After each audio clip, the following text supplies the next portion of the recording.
Hey, greetings, ladies and gentlemen. Lieutenant Colonel Alan West here, and welcome to the Steadfast and Loyal podcast. You gotta light 'em up before they burn it down. Better dig deep and put 'em in the ground. Blood on their hands, they're hellbound. Save us all. Ooh, they're gonna burn it down.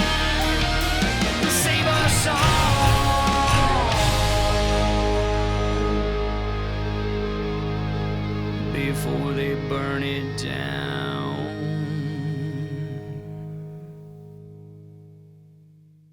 Welcome back for a special Steadfast and Loyal podcast. You know, July the 4th or 4th of July, whatever, that's a date on a calendar. What we have coming up is a celebration, the 247th celebration of the greatest nation that the world has ever known, the longest running constitutional republic that the world has known. 13 small colonies that took on the greatest power, political, military power that the world knew at the time. And here we are, still standing strong. We got our problems, but we're still standing strong. And one of the things that I think that we need to have as a tradition in the United States of America is to do as they did back on that day in town squares and everywhere. And that is to read the entire Declaration of Independence, because if you don't understand what established this nation, then you have chuckleheads that come along and start talking about America was established in 1619, which is ludicrous. If you're not talking about the Declaration of Independence on Independence Day and sharing it with your families, your children, in your churches, in your communities, then we're going to lose it because our kids aren't getting it. And so many adults don't know it.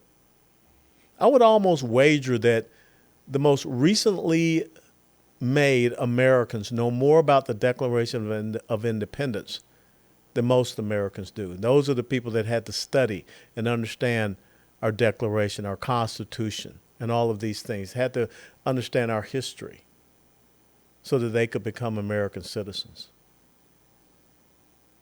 They probably know these words a lot better than many of us do. So in celebration of the 247th birthday of the United States of America, the country that I will always be steadfast and loyal to, may I please have your attention. In Congress, July the 4th of 1776, the unanimous declaration of the 13 United States of America. When in the course of human events, it becomes necessary for one people to dissolve the political bands which have connected them with another, and to assume among the powers of the earth the separate and equal station to which the laws of nature and nature's God entitle them, a decent respect to the opinions of mankind requires that they should declare the causes which impel them to the separation. We hold these truths to be self-evident, that all men are created equal, that they are endowed by their Creator with certain inalienable rights, that among these are life, liberty, and the pursuit of happiness, and that to secure these rights, governments are instituted among men, deriving their just powers from the consent of the governed. That whenever any form of government becomes destructive of these ends, it is the right of the people to alter or to abolish it and to institute new government, laying its foundation on such principles and organizing its powers in such form as to them shall seem most likely to effect their safety and happiness. Prudence indeed will dictate that governments long established should not be changed for light and transient causes. Accordingly, all experience hath shown that mankind are more disposed to suffer, while evils are sufferable, than to right themselves by abolishing the forms to which they are accustomed. But when a long train of abuses and usurpations pursuing invariably the same object evinces a design to reduce them under absolute despotism, it is their right, it is their duty to throw off such government and to provide new guards for their security, future security. Such has been the patient sufferance of these colonies, and such is now the necessity which constrains them to alter their former systems of government. The history of the present King of Great Britain is a history of repeated injuries and usurpations, all having in direct object the establishment of an absolute tyranny over these states. To prove this, let facts be submitted to a candid world. He has refused his assent to laws the most wholesome and necessary for the public good.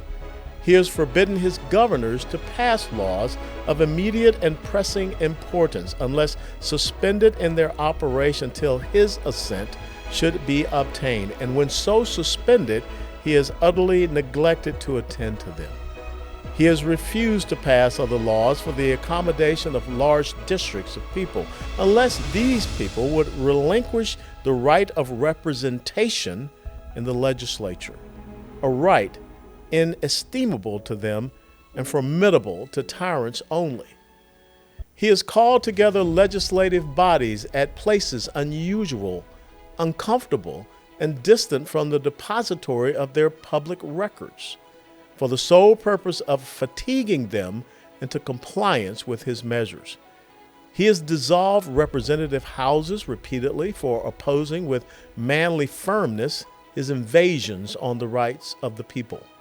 He has refused for a long time after such dissolutions to cause others to be elected, whereby the legislative powers, incapable of annihilation, have returned to the people at large for their exercise.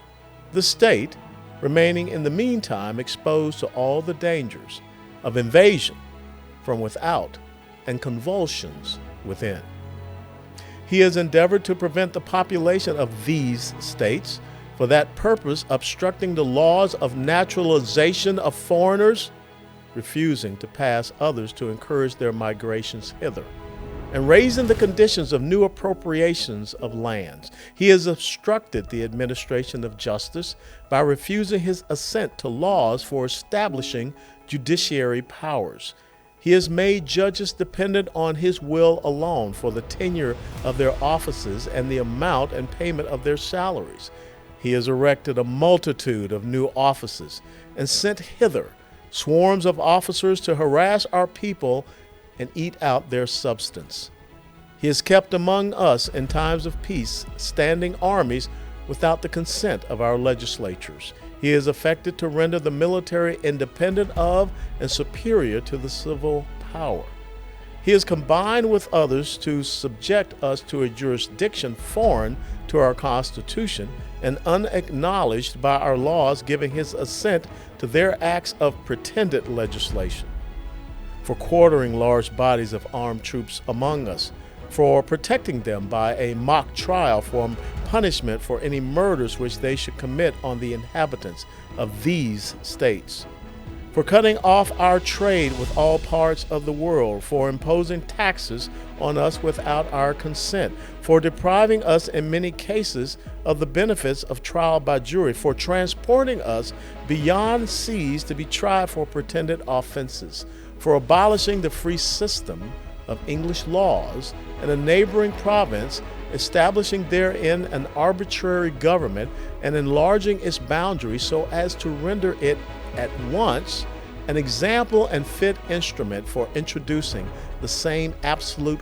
rule into these colonies, for taking away our charters, abolishing our most valuable laws, and altering fundamentally the forms of our governments, for suspending our own legislatures and declaring themselves invested with power to legislate for us in all cases whatsoever. He has abdicated government here by declaring us out of his protection and waging war against us. He has plundered our seas, ravaged our coasts, burned our towns, and destroyed the lives of our people.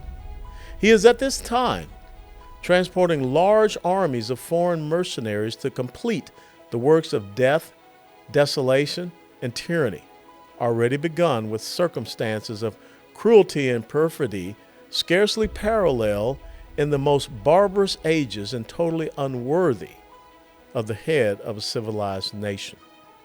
He has constrained our fellow citizens taken captive on the high seas to bear arms against their country, to become the executioners of their friends and brethren, or to fall themselves by their hands. He has excited domestic insurrections amongst us, and has endeavored to bring on the inhabitants of our frontiers the merciless Indian savages whose known rule of warfare is an undistinguished destruction of all ages, sexes, and conditions. In every stage of these oppressions, we have petitioned for redress in the most humble terms. Our repeated petitions have been answered only by repeated injury. A prince whose character is thus marked by every act which may define a tyrant is unfit to be the ruler of a free people. Nor have we been wanting in attentions to our British brethren. We have warned them from time to time of attempts by the legislature to extend an unwarrantable jurisdiction over us. We have reminded them of the circumstances of our immigration and settlement here. We have appealed to their native justice and magnanimity, and we have conjured them by the ties of our common kindred to disavow these usurpations, which would inevitably interrupt our connections and correspondence. They too have been deaf to the voice of justice and consanguinity. We must therefore acquiesce in the necessity which denounces our separation and hold them, as we hold the rest of mankind, enemies in a war, in peace, friends. We therefore, the representatives of the United States of America in General Congress, assembled appealing to the Supreme Judge of the world for the rectitude of our intentions, do in the name and by the authority of the good people of these colonies, solemnly publish and declare that these united colonies and of right ought to be free and independent states, that they are absolved from all allegiance to the British Crown, and that all political connection between them and the state of Great Britain is and ought to be totally dissolved, and that as free and independent states, they have the full power to levy war, conclude peace, contract alliances, establish commerce, and to do all other acts and things which independent states may of right do. And for the support of this declaration, with a firm reliance on the protection of divine providence, we mutually pledge to each other our lives, our fortunes, and our sacred honor. Under the signature of, from the state of Georgia, Button Gwinnett, Lyman Hall, George Walton. From the state of North Carolina, William Hooper, Joseph Hughes, and John Penn. From the state of South Carolina, Edward Rutledge, Thomas Hayward Jr., Thomas Lynch Jr., Arthur Middleton. From the state of Massachusetts, John Hancock. From the state of Maryland, Samuel Chase, William Paca, Thomas Stone, Charles Carroll of Carrollton. From the state of Virginia, George Wythe, Richard Henry Lee, Thomas Jefferson, Benjamin Harrison, Thomas Nelson Jr., Francis Lightfoot Lee, Carter Braxton. From the state of Pennsylvania, Robert Morris, Benjamin Rush, Benjamin Franklin, John Morton, George Clymer, James Smith, George Taylor, James Wilson, George Ross. From the state of Delaware, Caesar Rodney, George Reed, Thomas McKean. From the state of New York, William Floyd, Philip Livingston, Francis Lewis, Lewis Morris. From the state of New Jersey, Richard Stockton, John Witherspoon, Francis Hopkinson, John Hart, Abraham Clark. From the state of New Hampshire, Josiah Bartlett, William Whipple from the state of Massachusetts. Samuel Adams, John Adams, Robert Treat Payne, Elbridge Gerry from the state of Rhode Island. Stephen Hopkins, William Ellery from the state of Connecticut. Roger Sherman, Samuel Huntington, William Williams, Oliver Walcott. And from the state of New Hampshire, Matthew Thornton. 56 men, signers, created this incredible nation. And if we fail to understand the words that were written here, the words that I just recited to you, then we will go back, not to be governed based upon the consent of the governed, but we will fall under the totalitarianism and the tyranny of those who seek to rule over us. If you don't want to read these words, please feel free to share this reading. God bless these men. God bless the United States of America. God keep us all. Happy Independence Day to each and every one of you. Steadfast and loyal.